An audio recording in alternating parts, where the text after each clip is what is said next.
Hey there. Today we're going to talk about Fomo Stake cloning BNB Stake. Mike is going to jump on there in a second, but it's really important that you know the difference between FOMO and BNB because that'll make the difference if you lose your money or not, right? Which is really important. So Mike's going to come on here now and explain it to you, okay? Talk soon.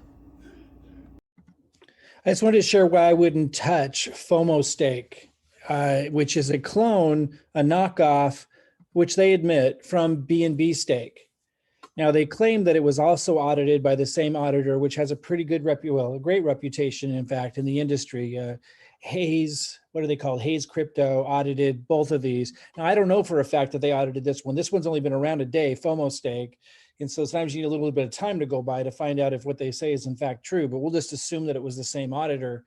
Hayes Crypto built a pretty good reputation in their auditing when they had audited Tron Stake, which ended up exit scamming people. Now they had a smart contract that was supposed to not allow that. And Hayes Crypto had said that their audit checked out, but then before Tron Stake launched, the Crypto Hayes said, wait, or Hayes Crypto auditor said, we just caught something. So they kind of, saved face, and it kind of, it shows a good reputable group when they're willing to admit, hey, we made a mistake with our audit and we just caught it.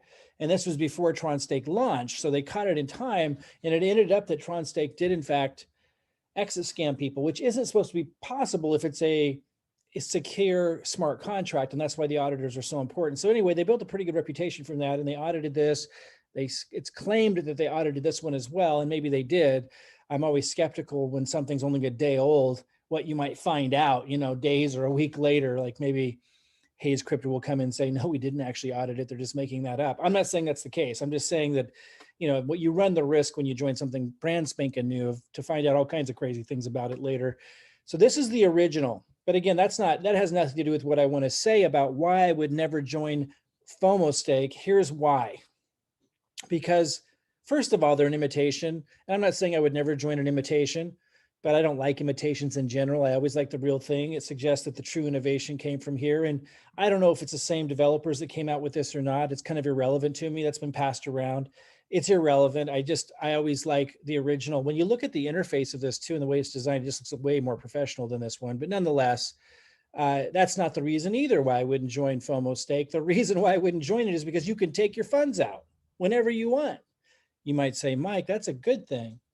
That's a good thing that you can take your funds out whenever you want. So in other words, if you put your funds into this program right here, and it says it's supposed to last 14 days, now it's counting down, now it's 13 and a half, which is kind of weird. A little bit of a difference between the two. They're almost identical, but there's a few little weird differences with this one. But let's say you put your money in here. If you don't withdraw anything, you can take all of your money out. They'll ding you 20%. So you're only going to take 80% out. The other 20% goes back into the smart contract. You might think, oh, that sounds great. But the reason why it isn't, and I'll go back to CryptoWare. For those of you who remember CryptoWare who exit scammed, I'm not saying they're going to exit scam. This could be a legitimate smart contract. Let's assume it is. But the problem is it creates massive instability, because let's say people start to freak out for whatever reason, short term. They start to see the balance going down, because of course in these things, if the balance goes to zero, then there won't be anything for you to take, is the problem with these. And so, the problem is if people, because what created this surge, this 5,605 BNB in the balance that allows you to make the earnings, if you put money into this, like let's say I'm going to put 5, BNB in this one, in 13 and a half days, I will get back out 6 BNB, but only if there's something in the pot right here, right? So this balance matters, and you want to see it going up, at least early on. Now, BNB has been around about 3.5 weeks or so, and the balance has gone up high enough that there can be some fluctuations. And some people were concerned. They saw like it kind of started to go down a little bit. Now it's kind of back up. It's been holding strong though, when you consider a clone launch. And you know how people in this industry are. They hear about, oh, I got to get in first. I got to get in first. And then they all jump over. So yesterday when Fomo Stake launched, of course, a bunch of the, I got to get in first people got in. And it's pretty impressive that this balance held stable during that period. And so, of course, it's not going to skyrocket when a bunch of I got to get it first type people, which is what drives this market primarily, jumped into this. And they took a bunch of their profits and dumped it into Fomo Stake, wanting to get in early, right? And focused a lot of their marketing and stuff on it. It's pretty impressive that BNB Stake has been holding strong in light of that clone launch yesterday, where a whole bunch of I got to get it first jumped in, right? So 5,605 BNB in here, probably most of it came from what they profited in the last 3.5 weeks in BNB Stake, right? Because if you look at these two numbers, this first one up here is showing the total BNB that was ever staked, 42,700 in the first 3.5 weeks of this. And then now there's 15,358 in the balance. If you subtract one from the other, you're left with how much people profited, how much they took out. And I'm pretty darn sure a lot of it ended up over here in the clone copycat that launched yesterday. So it's actually pretty impressive. So that it survived that, and it's making a pretty strong rebound. Let's see if it went up or down. I'm gonna hit refresh. It's really strong. It's kind of impressive. And the way this works, for those that don't know, it starts at a lower amount, like 3.5 weeks ago, whenever it was it started like at 8%. It ticks up like 0.5% a day, and now it's at 18.5%. It's going to keep going up. I have 181 BNB in this thing. I'm playing around with it. Again, guys, I'm not going to put my affiliate link below. I'm not going to promote this, even though it's a fun game, but it's high risk, obviously. And it's not for everybody.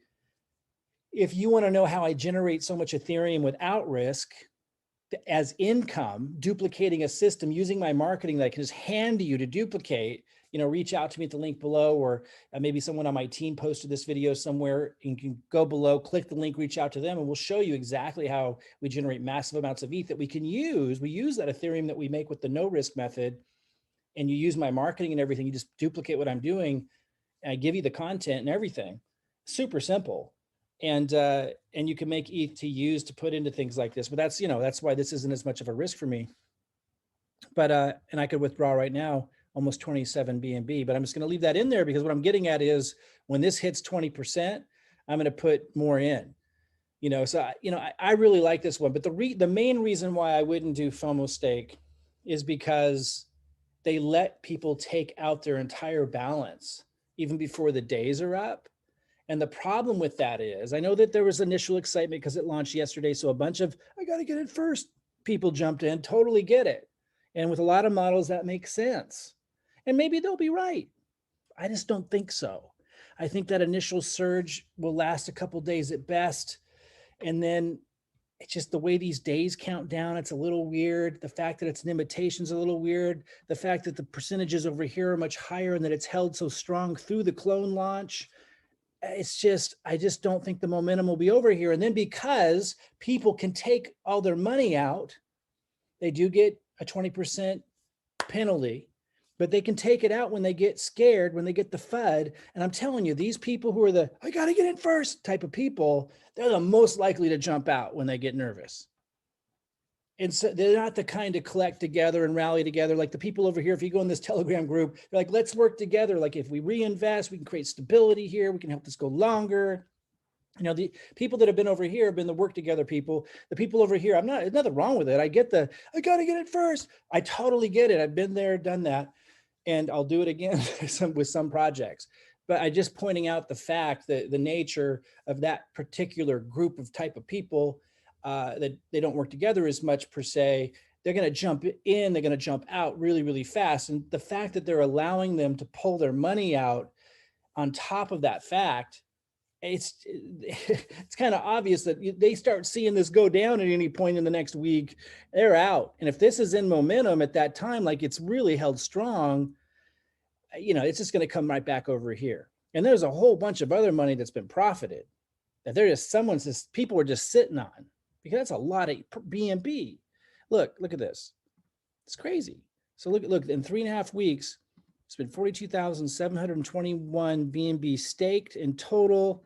What's still left in the contracts, 15,364, because people are taking that all the time and earning it all the time. So 27,357 BNB. Let's just say it's priced at, it's 235, but I already put 240.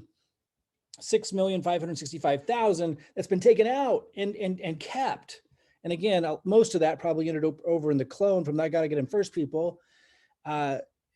but a lot of it's still unaccounted for that people are just sitting on. If they continue to see this hold strong as it has, even during the clone launch, even after 5,600 jumped over here, I'm telling you, like, it's a good chance that with these percentages and stuff, this could go a lot longer. And just something kind of special in this game. And it's a game, it's a high risk game. I'm not going to put my link below because I don't want people to think I'm endorsing you do it or encouraging you to do it. I'm not. And so I'm not going to put my link below, but I just wanted to share some of these insights and share with you why I'm not going to, I am playing in BNB Stake. I can afford to do it. I got 181 in it because I make a lot of Ethereum from an Ethereum smart contract that is not risk-based. So it's consistent. I can rely on it as income paid to me in Ethereum following a duplicatable system. My team made over 12,000 ETH in the first 90 days following that system. It still works right now at 4.5 months in. I made 800 ETH in the first 90 days following the same system. It works. So reach out to us at the link below if you want to find out how we're doing that, to have the capital to be able to invest into exciting projects or gamble in projects like this. We have lots of exciting projects that we're in too that are risk-based. We won't recommend them, but we can show you what we're doing. We're not financial advisors, but we can show you our duplicatable marketing system that's producing ETH like clockwork. Reach out to us if you want to know how. I just wanted to show you today that Fomo Stake is not on my list for the reasons that I shared. A lot of people jumped into this on day one. I can't believe, it's really impressive that BNB Stake survived that. And they're holding strong, and it looks like they could start swinging up. And if they do, this thing's gonna start to go down. And the fact that they can pull money out, that they can pull it all out before the days are up in the contract, just makes it less stable. That's what happened to crypto, where people could pull their money in and out whenever they wanted. And as soon as there was a little, FUD, as soon as there was a little bit of uncertainty, everybody started pulling it out and it collapses it.